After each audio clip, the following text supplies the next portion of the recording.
जय मसीह की दोस्तों। आप सबका स्वागत है एक और नए सवाल और उसके जवाब में।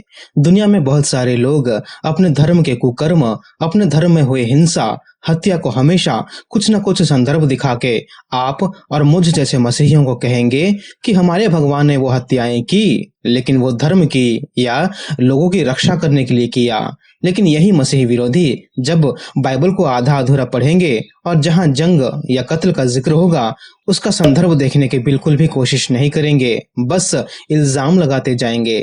और हमने देखा था इस वीडियो में भी, जहां ये मसीही विरोधी संदर्भ को अनदेखा करके यहोवा पर हत्यारे का टैग लगा दिए थे। लेकिन जब हम उन्हीं के बेसलेस स्टैंडर्ड को उन्हीं के धर्म या भगवान पर लगा लिए, तब उनके भगवान भी वही साबित हो रहे थे, हत्यारे। इसलिए हमने वहां भी कहा था, हमेशा संदर्भ को देखिए। चलिए इन पंथों के एक और मूर्खता को देखते हैं।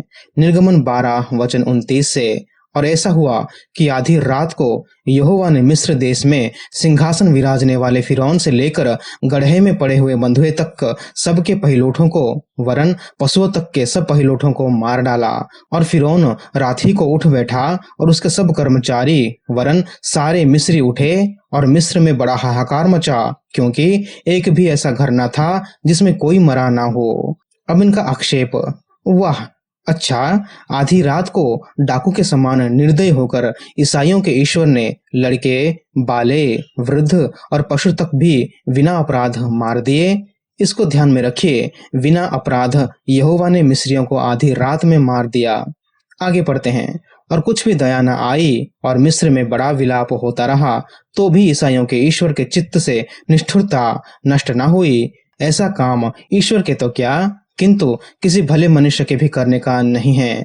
यह आश्चर्य नहीं, क्योंकि यहाँ लिखा है कि मांसाहारीन को तो दया।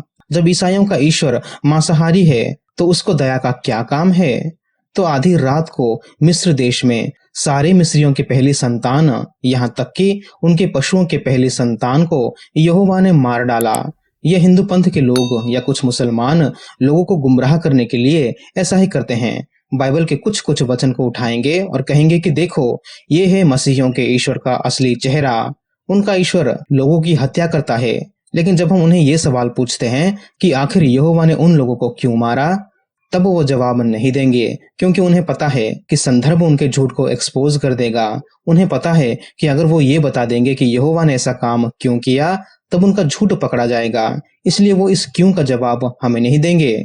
और अगर हम उनके स्टैंडर्ड को यूज करके और कहे कि देखो, रामायण में उनके भगवान राम ने बाली को मारा, तब वो कहेंगे कि हाँ, राम ने बाली को मारा क्योंकि वो दुष्ट राजा था। अगर हम कहेंगे कि द्वापर युग में कृष्ण ने कंस को मारा, तब वो कहेंगे कि हाँ, लेकिन वो दुष्ट राजा और मासूम लोगों का हत्यारा था, इसलिए हमारे ईश्वर ने उन सब बुरे दुष्ट लोगों को मारा ताकि धर्म की स्थापना हो सके।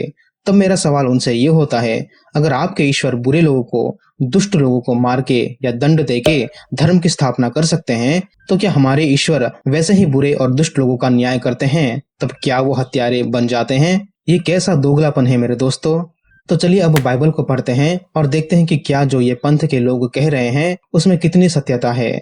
इसी अध्याय के कुछ वचन पहले ही ये लिखा गया है कि यहोवा मिस्र देश के ऊपर अपना दंड डाल के उनका न्याय करेंगे। तो ये कहना कि यहोवा ने निर्दयी होकर मिस्र देशवासियों को मारा, ये यहीं पर झूठा साबित हो गया। वचन 12 को पढ़ते हैं। क्योंकि उस रात को मैं मिस्र देश के बीच में होकर जाऊंगा और मिस्र देश के क्या मनुष्य, क्या पशु, सबके पहिलोठों को मारूंगा और मिस्र के सारे देवताओं को भी मैं दंड दूंगा। मैं तो यहोवा हूँ। अब यहाँ पर यह सवाल उठ सकता है, क्यों यहोवा ने मिस्र देश के ऊपर अपना न्याय डालना पड़ा? क्यों? इस क्यों का जवाब हमें इसके पहले के अध्याय में मिलता है कि क्यों यहोवा का ऐसा न्याय मिस्र देश के ऊपर डालना पड़ा। और इन पंथों ने कहा कि यहोवा ने मासूम मिस्रियों को मारा। इसका जवाब भी जानेंगे। हम 5 कारण देखेंगे कि क्यों वो मिस्र देश के लोग बुरे या दुष्ट थे। पहला कारण, मिस्रियों ने इजराइली लोगों को नीचा रखने के लिए उनके ऊपर अत्याचार किए, क्योंकि इन लोगों ने सोचा कि ये लोग भविष्य में हमारे दुश्मनों के साथ मिलकर हमसे बगावत करेंगे। बिना किसी दोष के मिस्र वासियों ने इजरायली या इन मासूम लोगों पर अत्याचार किया। निर्गमन 1 वचन 9 से। और उसने अपनी प्रजा से कहा, देखो, इजरायली हमसे गिनती और सामर्थ्य में अधिक बढ़ गए हैं, इसलिए आओ हम उनके साथ बुद्धिमानी से बर्ताव करें। कहीं ऐसा ना हो कि जब वे बहुत बढ़ जाए और यदि संग्राम का समय आ पड़े तो हमारे बैरियों से मिलकर हमसे लड़े और इस देश से निकल जाए। इसलिए उन्होंने उन पर बेगारी कराने वालों को नियुक्त किया कि वे उन पर भार डाल डालकर उनको दुख दिया करे। तब उन्होंने फिरौन के लिए पितोम और रामसेस नाम भंडार वाले नगरों को बनाया। तो अब मेरा सवाल इन हिंदू पंथों से, क्या अत्याचारी को दंड देने वाला ईश्वर को हत्यारा कहना सही है? तब तो आप जिस हिंदू धर्म को मानते हो वहां पर तो हर एक भगवान किसी न किसी को मारते मिल जाएंगे, तो क्या अब आप अपने ही भगवानों को हत्यारा कहेंगे? दूसरा कारण, मिस्रियों को लगा कि इजरायली लोगों के ऊपर उतना अत्याचार काफी नहीं है, इसलिए उन्होंने अत्याचार करना और बढ़ा दिया इन मासूम लोगों के ऊपर। निर्गमन 1 वचन 13 और 14।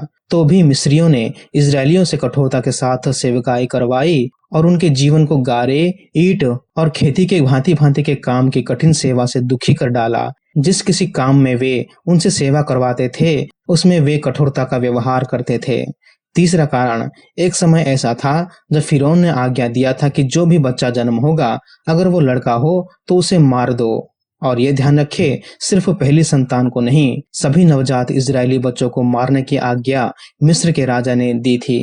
लेकिन भला हो वो दाइया ईश्वर को मानते थे और किसी भी बच्चे को नहीं मारा। निर्गमन 1 वचन 15 और 16। शिप्रा और पुआ नाम 2 इब्री भाइयों को मिस्र के राजा ने आज्ञा दी कि जब तुम इब्री स्त्रियों को बच्चा उत्पन्न होने के समय जन्मने के पत्थर पर बैठी देखो, तब यदि बेटा हो तो उसे मार डालना और बेटी हो तो जीवित रहने देना। चौथा कारण, जब वो दाइयां बच्चों को नहीं मारी तब मिस्र के राजा ने ये आज्ञा दिया कि सभी छोटे इजरायली बच्चों को नदी में डुबा के मार डालो। निर्गमन 1 वचन 22। तब फिरौन ने अपनी सारी प्रजा के लोगों को आज्ञा दी कि इब्रियों के जितने बेटे उत्पन्न हो उन सबों को तुम नील नदी में डाल देना और सब बेटियों को जीवित रख छोड़ना। फिर से मेरा सवाल, क्या ये मिस्र के राजा भले इंसान थे? क्या जिन मिस्रियों ने उन मासूम छोटे इजरायली बच्चों को ढूंढ ढूंढ कर मारा वो लोग भले इंसान थे? और जब यहोवा ने इन दुष्टों को मारा तो क्या वो हत्यारे बन गए? वह रे हिंदू पंथ के लोग, दोगलेपन में माहिर हैं आप लोग। और मिस्रियों ने इजरायलियों के किन बच्चों को मारा? सभी छोटे बच्चों को। अगर यहोवा उनके पाप के आधार से मिस्रियों के सभी छोटे बच्चों को मार देते तो? लेकिन फिर भी यहोवा ने दया दिखाई। यहोवा ने मिस्रियों को मौका दिया कि वो अपना मन फिराए। निर्गमन अध्याय 7 से लेकर अध्याय 11 तक जब हम पढ़ेंगे, यहोवा 9 विपत्तियां मिस्र देश के ऊपर डालता है ताकि वो अपना मन फिराए और उन्हें आजाद करे। लेकिन फिर भी मिस्र के लोगों ने मन नहीं फिराया और फिर आखिर में क्या हुआ? उनके अपने पाप का फल मिला।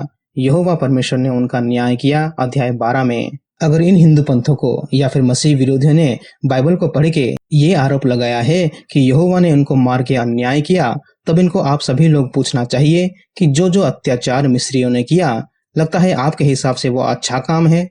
ध्यान दीजिए कैसे वेद किसी इंसान के हृदय को कपटी बना देता है।